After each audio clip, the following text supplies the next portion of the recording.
جس میں اللہ تبارک و تعالی اور اس کے رسول صلی اللہ علیہ وسلم نے مسلمانوں کو سچ کا ساتھ دینے، سچ کو اختیار کرنے کا حکم دیا ہے۔ سامعین گرامی، انسان جو بھی بات کرتا ہے، جو بھی قول اس کے زبان پر جاری ہوتا ہے، وہ دو حال سے خالی نہیں ہے۔ یا تو وہ واقعہ کے مطابق ہے یا واقعہ کے مطابق نہیں ہے۔ اگر بات واقعے کے مطابق ہے، ویسا ہی بیان کر رہا ہے جیسا کہ وہ واقعہ ہوا ہے، تو اس کو سچ اور صدق کہتے ہیں۔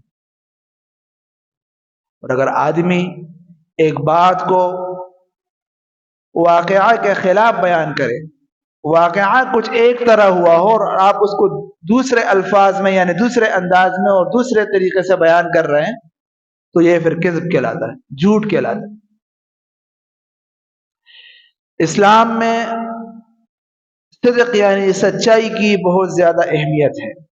قرآن مجید فرقان حمید میں بھی اللہ تبارک و تعالی نے اس کا جا بجا حکم دیا ہے، اور حضور پاک صلی اللہ علیہ وسلم نے اپنی احادیث میں اس کو تفصیل سے بیان کیا ہے۔ اگر ہم حضور پاک صلی اللہ علیہ وسلم کی بعثت سے قبل کی زندگی پر نظر ڈالیں، 40 سالہ زندگی آپ صلی اللہ علیہ وسلم نے مکہ میں گزاری، اس میں حضور پاک صلی اللہ علیہ وسلم کی دو صفات جو لوگوں کے سامنے واضح اور نمایاں تھی، وہ تھی الصادق الامین، کہ آپ صلی اللہ علیہ وسلم اپنے قول میں سچے اور اپنے کردار میں امانت دار تھے۔ حضور پاک صلی اللہ علیہ وسلم کی 40 سالہ زندگی کے بعد جب حضور پاک صلی اللہ علیہ وسلم نے اہل مکہ سے اپنے بارے میں پوچھا تو انہوں نے کہا کہ ہم آپ پر کیوں یقین نہیں کریں گے، کیونکہ آپ تو ہم میں سے سچے اور امانت دار ہیں۔ پھر اس کے بعد 13 سال حضور پاک صلی اللہ علیہ وسلم نے مزید اہل مکہ میں گزارے۔ لیکن آپ کو معلوم ہے، ہجرت کی رات جب حضور پاک صلی اللہ علیہ وسلم مکہ المکرمہ سے نکلے تو اپنی امانتیں حضرت علی رضی اللہ تعالی عنہ کے پاس چھوڑ کر گئے۔ یہ امانتیں کن کی تھی؟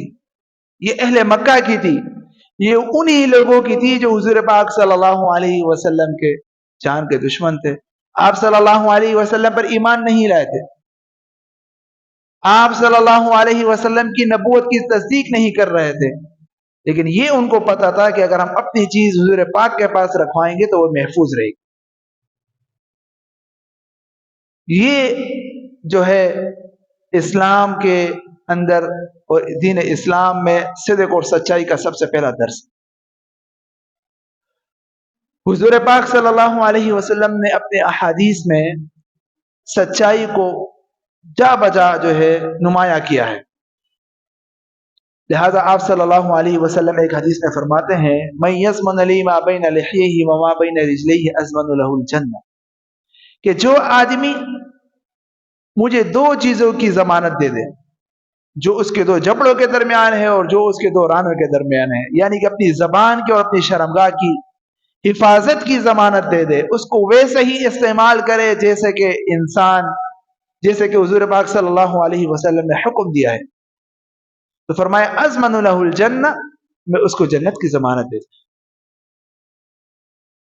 سچ بولنا، روزمرہ زندگی میں جھوٹ سے بچ کے رہنا، یہ انسان کو بہت سارے گناہوں سے بچا دیتا۔ قرآن مجید فرقان حمید میں اللہ تبارک و تعالی نے حکم دیا یا ایھا الذین آمنوا اتقوا اللہ وکونوا مع الصادقین، اے ایمان والو تقوی اختیار کرو اور ہو جاؤ سچوں کے ساتھ۔ سچوں کے ساتھ ہونے کا کیا مطلب؟ آدمی سچوں کے ساتھ کیسا ہوگا؟ حضور پاک صلی اللہ علیہ وسلم کی ایک حدیث سے ہمیں اس کی تشریح ملتی ہے۔ آپ صلی اللہ علیہ وسلم کی حدیث ہے، آپ صلی اللہ علیہ وسلم نے فرمایا کہ آدمی سچ جو ہے وہ نیکی کی طرف لے کے جاتا ہے. سچ انسان کو جنت کی طرف لے جاتا ہے. اور فرمایا وَإِنَّ الرَّجُلَ لَيَصْدُقُ حَتَّى يُكْتَبَ عِندَ اللَّهِ صِدِّيقًا.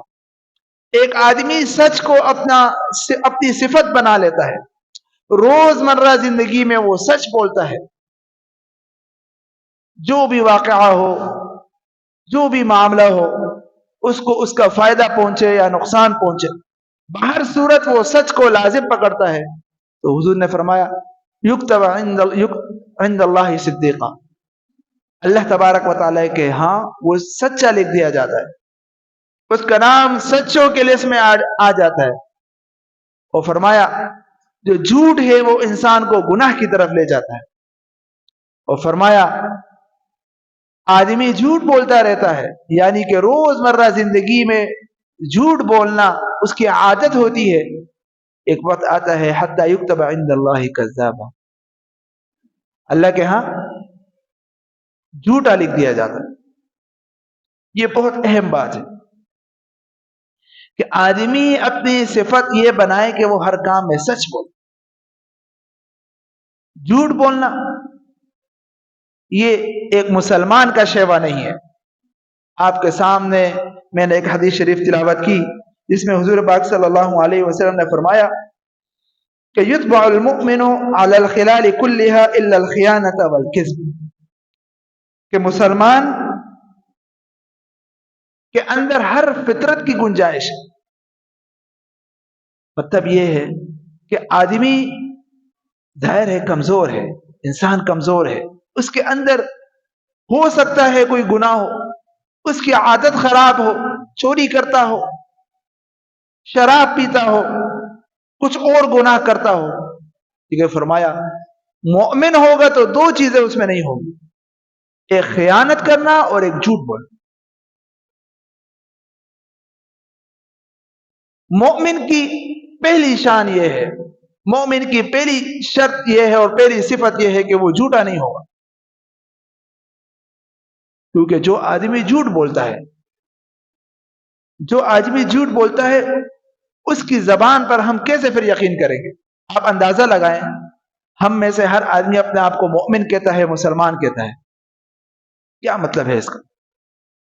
مطلب یہ ہے کہ میں کلمہ پڑھتا ہوں، میں آپ کے سامنے اس بات کا اقرار کرتا ہوں کہ میں دل سے اللہ تبارک و تعالیٰ کو واحد لا شریک مانتا ہوں، محمد صلی اللہ علیہ وسلم کو اللہ کا رسول مانتا ہوں، اور جتنے بھی اسلامی عقائد ہیں اس پر میرا یقین ہے. یہ کوئی میرا دل چیر کے نہیں دیکھ سکتا، نہ آپ لوگ کا دل کوئی چیر کے دیکھ سکتا ہے. آپ اس کے بارے میں خبر دیتے ہیں اور اس خبر پر ہم لوگ یقین کرتے ہیں.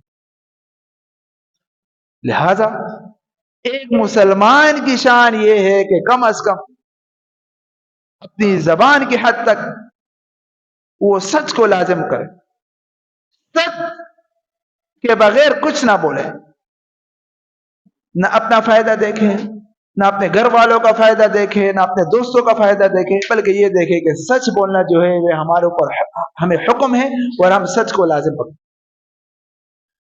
اور جیسے کہ میں نے آپ سے کہا کہ حضور پاک صلی اللہ علیہ وسلم نے فرمایا کہ جو سچ ہے وہ انسان کو جنت کی طرف لے جاتا ہے. اس کا کیا مطلب ہے؟ نیکیاں بہت ساری ہے، نیکیاں بہت ساری ہے، اور یہ سب کے سب ایک سیڑھی کے مانند ہے، سیڑھی کے ایک سٹیپ، ایک قدم کے برابر ہے. یہ سب پہ آپ چلیں گے تو آپ جنت پہ پہنچیں گے، لیکن اس کی ابتدا جو ہوتی ہے وہ سچ سے ہوتی ہے. اگر آپ نے سچ کو لازم پکڑ لیا اور آپ سچے بن گئے تو آپ کو اللہ تبارک و تعالی دوسری نیکیوں کی بھی توفیق دیں گے، اور آپ سچ کے بعد دوسری نیکی میں آئیں گے اور اس کے بعد تیسری میں، اور اس طرح آپ جنت پہ پہنچیں گے. اور فرمایا اور جو جھوٹ ہے وہ انسان کو ضلالت اور گمراہی کی طرف لے جاتا ہے. مطلب یہ ہے کہ جہنم کی طرف جو سیڑھیاں اترتی ہے اس کی پہلی جو سیڑھی ہے وہ جھوٹ ہے. جب آدمی جھوٹ بولتا ہے تو پھر اس جھوٹ کے ساتھ اس کو پھر آہستہ آہستہ دوسرے گناہوں کی عادت شروع ہو جاتی ہے، اور ایک وقت آتا ہے کہ وہ ان سارے گناہوں پہ چلتے چلتے جہنم میں جا گرتا ہے.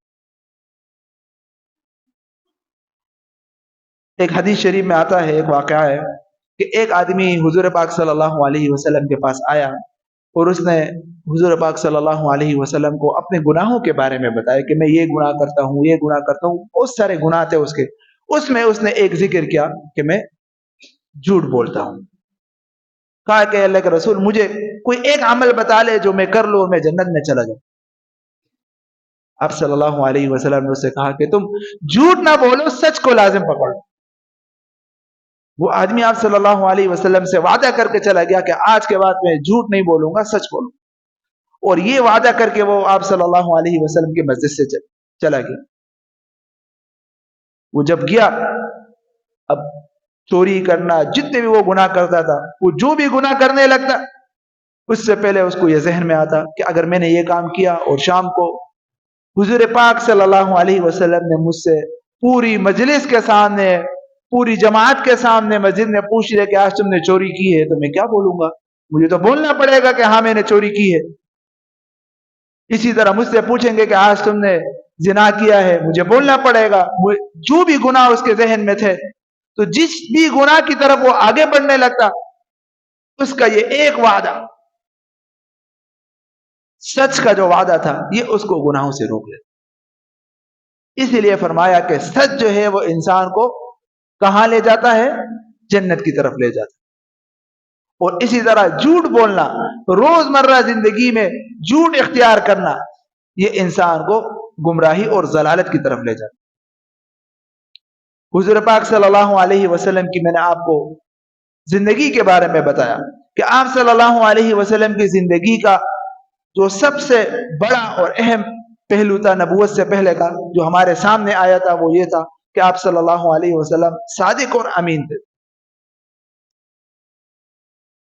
جب ہرقل کے دربار میں کچھ مسلمان اور حضرت جعفر رضی اللہ تعالی عنہ، یہ حبشہ کے دربار میں حضرت جعفر رضی اللہ تعالی عنہ سے پوچھا گیا کہ حضور پاک صلی اللہ علیہ وسلم آپ کو کن چیزوں کا حکم دیتے ہیں،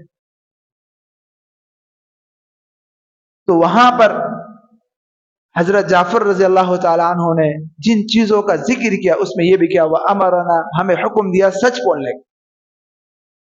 حضور پاک صلی اللہ علیہ وسلم کی ابتدائی تعلیمات میں سے سچ بولنا جو ہے وہ سب سے بنیادی طور پر ہے کہ انسان سچ بولے. آج کل ہمارے معاشرے میں یہ ایک بہت بڑی بیماری آ گئی ہے کہ ہم لوگ سچ کو چھوڑ کر جھوٹ کی طرف جا رہے ہیں. روزمرہ زندگی میں ہم عام معاملات میں جھوٹ اتنا عام ہو گیا ہے کہ آدمی کو دوسری کی بات پہ یقین ہی نہیں ہوتا. وہ تو چھوڑیں، اس سے بڑی بات یہ ہو گئی ہے کہ لوگ قسم کھاتے ہیں آپ کے سامنے اور آپ کو قسم پہ بھی یقین نہیں ہوتا. وجہ کیا ہے؟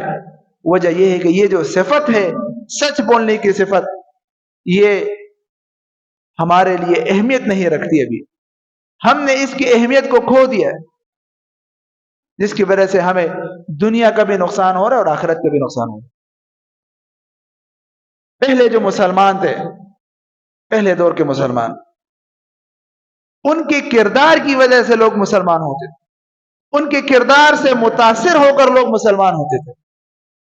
ہندوستان میں اسلام سب سے پہلے کب آیا، اس پر کافی بحث کی گئی ہے تاریخ کی کتابوں میں، لیکن جو سب سے پرانی بات ملتی ہے وہ یہ ملتی ہے کہ اسی دور میں، حضور پاک کے دور میں اور صحابہ خلفائے راشدین کے دور میں یہاں اسلام پہنچ گیا تھا. اور وہ پہنچا تھا تاجروں کی مدد سے، کہ عرب کے تاجر اسلام سے پہلے بھی یہاں آتے تھے اور تجارت کیا کرتے تھے، لیکن بڑی ہیرا پھیری اور دھوکہ وغیرہ کرتے تھے. اسلام لانے کے بعد وہی عرب آتے، ان کے اندر بڑی تبدیلی آئی تھی. ظاہر سی بات ہے تاجر آدمی کے اندر اور کیا تبدیلی آئے گی؟ بس یہی ہوگا کہ وہ جھوٹ نہیں بولے گا، خیانت نہیں کرے گا. لوگوں نے محسوس کی ان کے اندر وہ تبدیلی، اور اس کے نتیجے میں بہت سے لوگ جو ہے وہ متاثر ہوئے اور کچھ لوگوں نے اسلام قبول کیا. یہ تاریخ کی کتابوں میں مذکور ہے. یعنی مطلب یہ ہے کہ ایک تاجر آدمی جب سچا مسلمان ہو گیا اور اس نے سچ کو لازم پکڑا اور جھوٹ کو چھوڑ دیا، تو اسلام کا داعی بن گیا. اسلام کے پھیلنے کا سبب بن گیا. اور آج کا مسلمان کی کیا حال ہے؟ ہمارے اس پاکستان، ہم پاکستان کو اسلام کا قلعہ کہتے ہیں. ہم کہتے ہیں یہ دنیا کا واحد ملک ہے جو اسلام کے نام پر جو ہے حاصل ہوا ہے. ہمارے ملک کا مال جب کسی دوسرے ملک میں جاتا ہے تو وہ اس کو شک کی نگاہ سے دیکھتے ہیں. پاکستان سے آیا ہے، پہلے ذرا چیک کرو اوپر سے کیا لکھا ہوا ہے، اندر سے کیا ہوتا ہے. آپ کسی فروٹ کا کریٹ لے لیں، اوپر سے کھولیں گے تو آپ کو اوپر سے صحیح چیز ملے گی، الٹا کر کے کھولیں گے نیچے سے بھی صحیح چیز ملے، درمیان میں جا کے دیں گے تو آپ کو خراب چیز ملے گی. یہ خیانت ہے، جھوٹ ہے کہ آپ بتاتے کچھ ہیں اور دیتے کچھ ہیں. حضور پاک صلی اللہ علیہ وسلم کا خود جو عمل تھا، آپ صلی اللہ علیہ وسلم کو معلوم ہے اسلام سے پہلے تجارت کر چکے ہیں. وہاں پہ آپ صلی اللہ علیہ وسلم کا کیا برتاؤ ہوتا کہ جو چیز میں جو معاملہ ہوتا وہ بتا دیتے. آپ کے ساتھ جو خادم گیا تھا اس نے کہا مجھے لگ رہا تھا کہ اس سال بالکل بھی منافع نہیں ہوگا، کیونکہ آپ صلی اللہ علیہ وسلم جو چیز جیسی ہوتی ویسے بیان کر دیتے کہ یہ ایسی چیزیں خریدنا ہے تو خرید لو، نہیں خریدنا ہے تو نہیں خریدنا. حالانکہ عام طور پہ کیا ہوتا ہے کہ ہم لوگ جب کاروبار کرتے ہیں، تجارت کرتے ہیں، جو چیز میں عیب ہوتا ہے وہ ہم اسے چھپا دیتے ہیں. ہم اس کو اس انداز سے بیان کرتے ہیں کہ سامنے والے کو پتہ نہ لگے وہ چیز بک جائے. لیکن اسلام کی تعلیمات یہ نہیں. اسلام کہتا ہے جو چیز بیچ رہے ہو بغیر خیانت کے سچ بول کر بیچو. پھر اس پر کتنے بڑے انعام کا اعلان کیا گیا ہے. لہذا آپ صلی اللہ علیہ وسلم کی حدیث ہے، آپ صلی اللہ علیہ وسلم نے فرمایا التاجر الصدوق الامین مع النبیین والصدیقین والشہداء، کہ سچا اور امانتدار تاجر کیا کر رہا ہے؟ تجارت کر رہا ہے، دکان میں بیٹھا ہوا ہے. تاجر کا مطلب یہ ہے کہ اس کا پیشہ ہی وہی ہے. وہ عابد نہیں ہے کہ مسجد میں بیٹھا ہوا ہے، وہ کوئی معلم نہیں ہے کہ مسجد میں بیٹھ کے بچوں کو قرآن پڑھا رہا ہے، یا وہ مبلغ نہیں ہے کہ وہ لوگوں کو تبلیغ کر رہا ہے، وہ مجاہد نہیں ہے کہ وہ جہاد پہ نکلا ہو، وہ تاجر ہے. فرمائے التاجر الصدوق الامین، بھلے تاجر ہو سارا دن دکان میں بیٹھا ہوا ہے، اپنے فرض نمازیں پڑھتا ہے. الصدیق الامین، اگر وہ سچا ہے اور امانت دار ہے، یعنی کہ سچ بولتا ہے اور خیانت نہیں کرتا. فرمایا مع النبیین والصدیقین والشہداء، قیامت میں اس کا مقام کن کے ساتھ ہوگا؟ صدیقین، انبیاء، صدیقین اور شہداء کے ساتھ ہوگا. کتنی بڑی بات ہے. ہم سمجھتے ہیں کہ سچ یہ کوئی چھوٹی صفت ہے. چھوٹی صفت نہیں ہے، بہت بڑی صفت ہے. ایک عام آدمی کو جو اپنے فائدے کے لیے بیٹھ کے کاروبار کر رہا ہے لیکن اگر صحیح طریقے سے کر رہا ہے تو وہ اس کو جنت میں انبیاء کی صحبت عطا کر سکتا ہے. یہ بڑی اہم بات ہے. اور آج کل ہمارے زندگی میں یہ معاملہ بالکل ختم ہو گیا ہے. ہم جھوٹ بولتے رہے، ہمیں پسینہ بھی نہیں آتا، زبان بھی نہیں لڑکھڑاتی، خوف بھی دل میں نہیں آتا، بلکہ ہم بے دھڑک جو ہے جھوٹ بول دیتے ہیں، جس سے کہ ہماری دنیا کی زندگی میں بھی اثر پڑ رہا ہے اور ہماری آخرت میں بھی ایک لامحالہ نقصان ہو رہا ہے. اس کے لیے ضروری ہے کہ ہم آج سے یہ عزم کریں کہ آج کے بعد ہم جھوٹ نہیں بولیں گے، چاہے ہمیں فائدہ ہو یا نقصان ہو. دنیا کا کتنا نقصان ہوگا آپ کو، 2 روپے کا، 10 روپے کا، لیکن اگر ہم سچ کو لازم پکڑ لیں اور سچ بولتے رہیں تو انشاءاللہ یہ ہمارے لیے دنیا میں بھی ثواب کا اور فائدے کا باعث ہوگا اور آخرت میں بھی ہمارے لیے کامیابی کا باعث ہوگا. حق تعالیٰ سے دعا ہے کہ سمجھنے اور عمل کرنے کی توفیق عطا فرمائے، سنت ادا فرمائے.